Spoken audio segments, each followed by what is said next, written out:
अभी मैं खड़ा हूँ एक ऐसी छत में जो छत पूर्ण रूप से जो मकान पानी में डूब चुका है। ये देखें, मैं अभी बिल्कुल छत में हूँ और जो बस लेंटर तक पानी आने में कुछ ही 3 से 4 फुट बाकी बचा है। घर सामने आपको दिख रहे हैं। ये घर आपने और भी वीडियोज़ में बहुत जगह देखे होंगे। दोस्तों निकल चुके हैं आज लोहारी गांव को देखने के लिए, जो कि देहरादून जनपद में ही है लेकिन कुछ दूर है देहरादून से। और आप आजकल सोशल मीडिया पे और न्यूज़ चैनल पे देख रहे हो लोहारी गांव के बारे में कि पूरा गांव डूब गया है। तो उसकी जो हकीकत है ग्राउंड से आज हम ग्राउंड ज़ीरो पे जाके देखेंगे कि क्या सिचुएशन है। तो अभी हम देहरादून से निकले, बिल्कुल प्रेम नगर के पास है। मेरे राइट साइड में आप देख रहे हैं, ये है Indian military academy. Chetwode building सामने आपको दिखाई दे रही है। और देहरादून जाना ही जाता है IMA के नाम से। इसी रोड से आगे जौनसार के लिए रोड जाती है। इसी रोड से हम आगे जो देहरादून का हिली एरिया है, जो देहरादून डिस्ट्रिक्ट में आता है, वो जौनसार है। और याद रखें, जब भी आपको जौनसार की तरफ जाना है तो आपको ध्यान रखना कि आपको देहरादून से IMA से होते हुए जाना है। और ये देखो द्रोण द्वार, IMA की चैटवुड बिल्डिंग। ट्रैफिक खुल गया है, ट्रैफिक खुलने वाला है। यहाँ पे कैडेट्स जब इधर से उधर जाते हैं, क्योंकि दोनों तरफ ट्रेनिंग सेंटर है, तो जब कैडेट्स एक तरफ से दूसरी तरफ जाते हैं तो रेड लाइट हो जाती है। यहाँ पे कुछ देर खड़ा होना पड़ता है। जैसे कैडेट्स गुजर जाते हैं, ट्रेनिंग जो है, वैसे फिर वो ग्रीन लाइट हो जाती है और फिर आगे के लिए ट्रैफिक मूव करता है।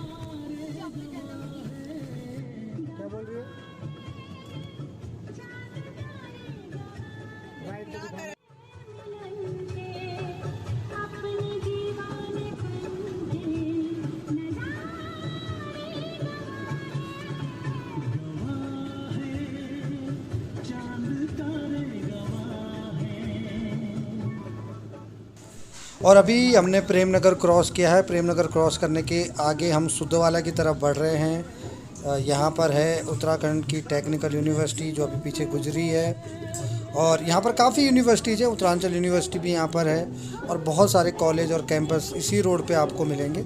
और इसके बाद आएगा जो नेक्स्ट है, वो आएगा सेलक्वी।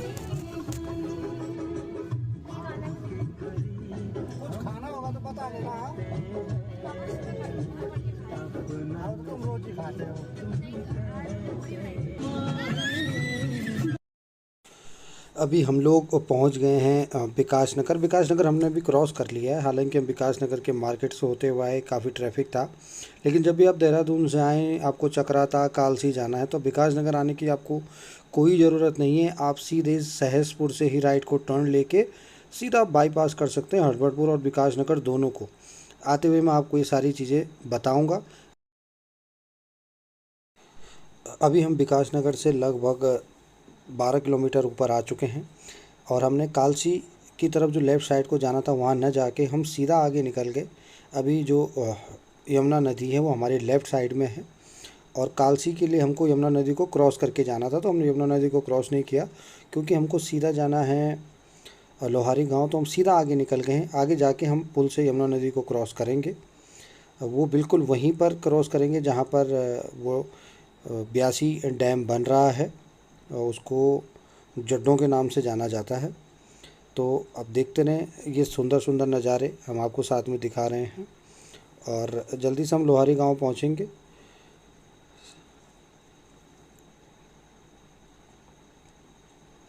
यमुना जी के साथ साथ ही लगभग हम चल रहे हैं। हमारे लेफ़्ट साइड में है यमुना जी। एक बार मैं कोशिश करता हूँ दिखाने की। ये दिखाओ, ये जो आपको लेफ़्ट साइड में दिखाई दे रही है, मैं नहीं देख पा रहा हूँ, मैं ड्राइव कर रहा हूँ, लेकिन आप लोगों को दिखाई दे रही होगी यमुना नदी। साथ में आजकल पानी की मात्रा कम है, क्योंकि पानी की मात्रा कम होने का कारण वही डैम है जिसके लिए आज हम जा रहे हैं। वहाँ से पानी सिर्फ एक ही टनल से छोड़ा जा रहा है, इसलिए पानी काफ़ी कम है। क्योंकि हम जानते हैं कि जो लोहारी गांव डूब रहा है या जो डूब चुका है, वो उसी झील बनने के कारण डूब रहा है। तो इसी वजह से पानी बहुत कम है। और जल्दी हम पहुँचेंगे जुड्डों में, जहाँ पे डैम बना हुआ है, और वहाँ पर हम नज़दीक से देखेंगे। ये देखिए, ये है ब्यासी बांध, जो कि जुड्डों में बना हुआ है। मेरे ये देहरादून जनपद में ही आता है और ये 120 मेगावाट का प्रोजेक्ट है। और यही है सारे इस मेन जो भी घटना घटित हुई है, घटना ही कहूँगा मैं, जो गांव डूबा है उसके लिए यही एक मेन रीज़न है। और सामने आपको दिखाई दे रहा होगा एक ही टनल से पानी आ रहा है, इसलिए पानी यमुना नदी में बहुत कम है। पानी रोका क्यों गया है? ताकि झील भरी जा सके, और झील काफ़ी हद तक भर भी गई है। अभी आपको ऊपर जाके देखेंगे हम सीधा पहले ऊपर जाएंगे और हम लोहारी गांव बाद में जाएंगे। अभी हम सीधा मेन रोड से, यमुनोत्री वाली रोड से ऊपर जाएंगे और वहां जाके ऊपर से ही देखेंगे पूरा कितना बड़ा डैम यानी कितनी बड़ी झील दिखाई दे रही है। और फिर उसके बाद हम कच्चा ट्रैक पकड़ के आएंगे। ये सामने आपको दिखाई दे रहा है, ये है लोहारी गाँव। और वो दो जो पिलर से दिख रहे हैं, यहाँ से पहले होता था झूला पुल गाँव में आने के लिए, वो यमुना नदी के ऊपर था। अब वही यमुना ने पूरा का पूरा गांव अपने आगोश में ले लिया है। ये रोड जो दिख रही है आपको सामने ऊपर वाली, वो यमुनोत्री के लिए जा रही है, और जो नीचे वाली रोड जो सामने नीचे दिख रही है, ये गांव के लिए जा रही है। कच्ची रोड है और अभी हम जल्दी इस रोड पे जाएंगे और इस रोड से होते हुए हम गांव में पहुंचेंगे। देखेंगे ग्राउंड जीरो पे अभी क्या सिचुएशन है। गाँव के लोग अभी सुनने में तो ये है कि वहीं पर हैं, तो अभी जाके देखते हैं कच्चे ट्रैक पर, और फिर मैं आपको पूरी जानकारी देता हूँ कि अभी क्या सिचुएशन है और गाँव वाले भी क्या कर रहे हैं, उनके लिए सरकार ने क्या व्यवस्था की है। अभी जो कच्चा ट्रैक आप देख रहे हैं, अभी नीचे उतर गए हम मेन रोड से। लगभग मेन रोड से 3 किलोमीटर अंदर जाना है आपको लोहारी गांव में पहुंचने के लिए। लेफ़्ट साइड में आप झील दिखनी शुरू हो गई है, आप लोगों को दिखाई दे रही होगी।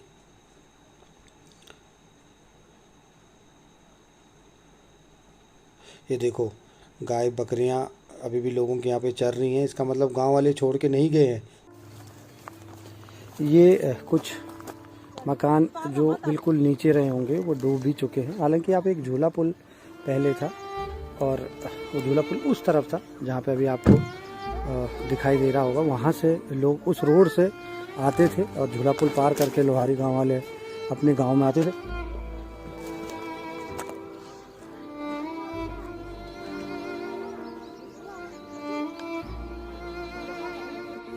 ये टेंट जो आपको सामने दिख रहा है, ये गांव वालों ने मिलजुल के लगाया है और इसी के नीचे सारे गांव वाले बैठे हैं। यहीं पर सब मिलजुल के खाना बना रहे हैं और आधे से ज़्यादा परिवार अभी गांव में ही है।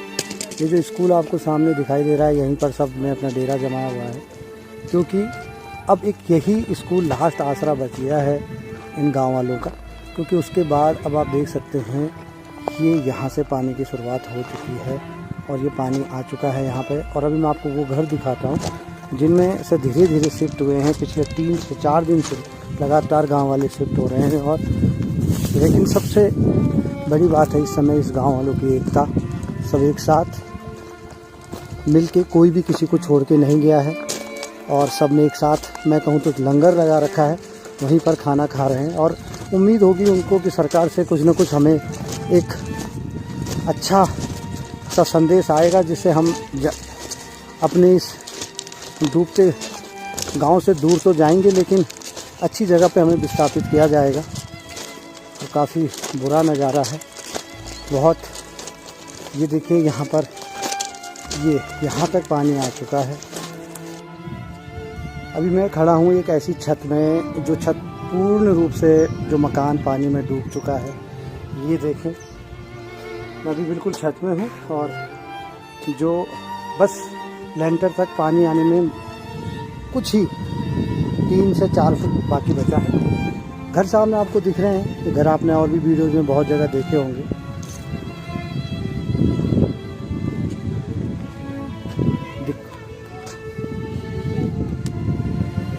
और देख रहे हैं आप, जैसे कि आज तक इसमें कुछ दिन पहले तक बच्चों की किलकारियाँ गूंजा करती थी, छोटे छोटे बच्चे खेला करते थे, गाय भैंस गांव वालों की चरा करती थी, रहा करती थी, लोग रहा करते थे।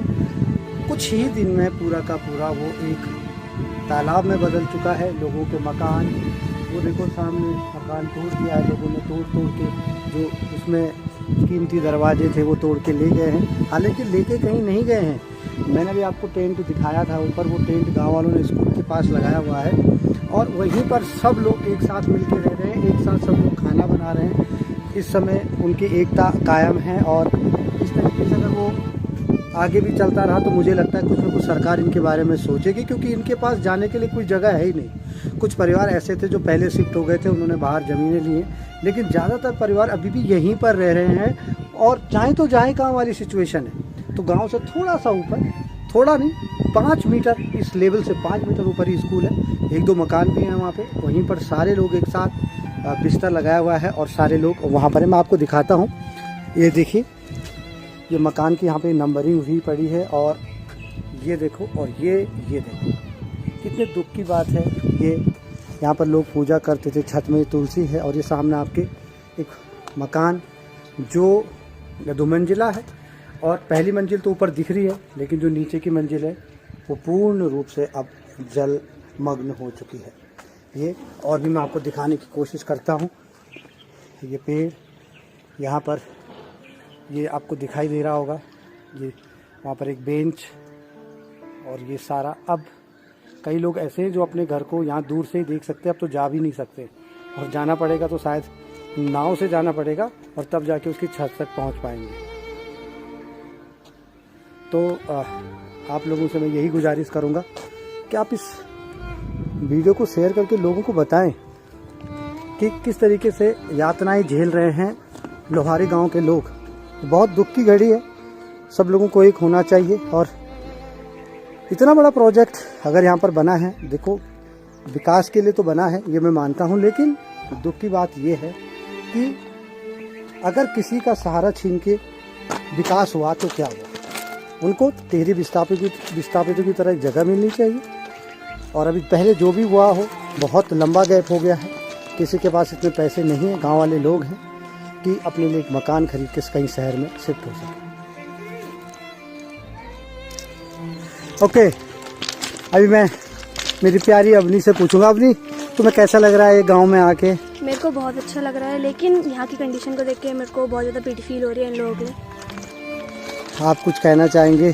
हम भी यही कहना चाहेंगे कि बहुत दुख हो रहा है यहाँ देखते हुए, घरों को ऐसे डूबते हुए देख के अच्छा नहीं लग रहा है कि कैसे आधे डूबे हुए हैं।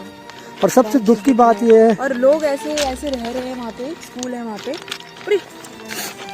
वहाँ स्कूलों में ऐसे उन्होंने टेंट लगा रखा है वहाँ पे, और वहाँ पे ऐसे रह रहे हैं कि इनको देखते हुए अच्छा नहीं लग रहा है। अभी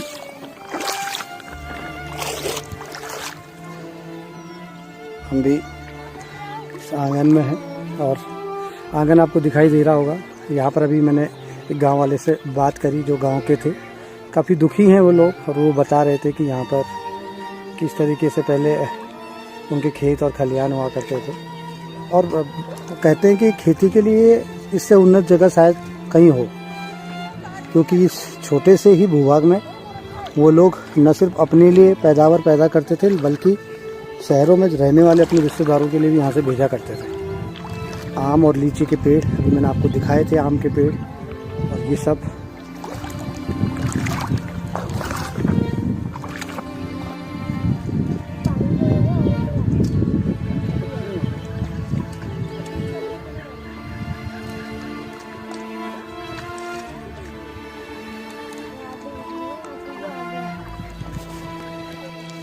इस बल्ली से लोग अभी भी जा रहे हैं, जो गांव के पूर्ण डूबे मकान है वहाँ तक और बीच में। लेकिन ये भी गहरा कम नहीं है, यहाँ पर भी बहुत गहरा है। अगर किसी का पैर स्लिप हो गया तो बस। ये है वो स्कूल जिसकी मैं बात कर रहा था, और ये टेंट आपको दिख रहा है सामने। बस एकमात्र सहारा वो टेंट और एक वो स्कूल, और सामने एक छोटा सा घर। पूरा गांव एक साथ इसी टेंट में और इस घर में रह रहे हैं। अगर किसी शासन प्रशासन तक ये मेरा वीडियो पहुंचता है तो मैं अनुरोध करूंगा उन सबसे, कृपया इनके बारे में भी सोचें और इनके छोटे बच्चों के बारे में भी सोचा जाए।